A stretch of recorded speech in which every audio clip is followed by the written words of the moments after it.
মানুষের মস্তিষ্ক হচ্ছে চিন্তার কারখানা। সময়ের পুরোটা জুড়েই কিছু না কিছু ভাবনার অনুষঙ্গ ঘুরপাক খায় এখানে। সব ভাবনাগুলোই কি কাজে দেয়?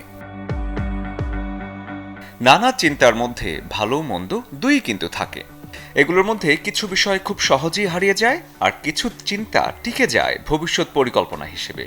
এত সবের মাঝে চিন্তার শুরু আর শেষটা গুলিয়ে যায় অনেক সময় অনেকের। চিন্তার চিতা আর ভাবনার পায়রা, সবকিছুর মূলেই কিন্তু সুখে থাকা আর ভালো থাকা। তবে সুখ আর ভালো থাকার ধারণাটা পরিষ্কার হওয়া দরকার সবার।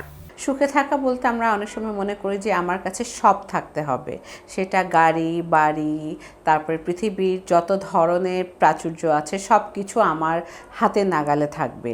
এবং ভালো থাকাটার মানে হচ্ছে যে আমার মনে প্রশান্তি আছে, আমি আমার চারপাশে মানুষগুলোর সাথে একটা সুন্দর সম্পর্কে আছি, এবং আমার যা আছে যতটুকু আছে সেটাতে আমি ভালো আছি। যখন আমি ভালো থাকতে চাইছি তখন যেটা আমার প্রয়োজন, যেটা না হলে না, সেখানে আমি হয়তো ফোকাস করছি।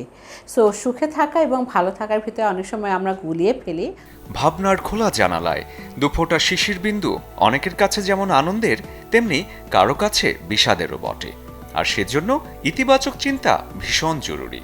আমরা সবাই কিন্তু মনে করি যে আমি পারি না, আমার দ্বারা হয় না, আমি গুরুত্বপূর্ণ না, আমি ভালো ছেলে না, আমি ভালো সন্তান হতে পারিনি। সো এই যে নেতিবাচক চিন্তাগুলো যখন করছি তখন কিন্তু এই নেতিবাচক চিন্তাগুলো আমাকে কোনো একটা কাজ করতে গেলে বাধা দেয়। অবশ্যই ইতিবাচক চিন্তা প্রয়োজন। যে কোনো প্রবলেম সলভ করার জন্য আপনার যদি ইতিবাচক চিন্তা থাকে সেটা আপনার আত্মবিশ্বাসকে বাড়িয়ে দিবে। তাই বলে মানুষ কিন্তু নেতিবাচকতার বাইরে নয়।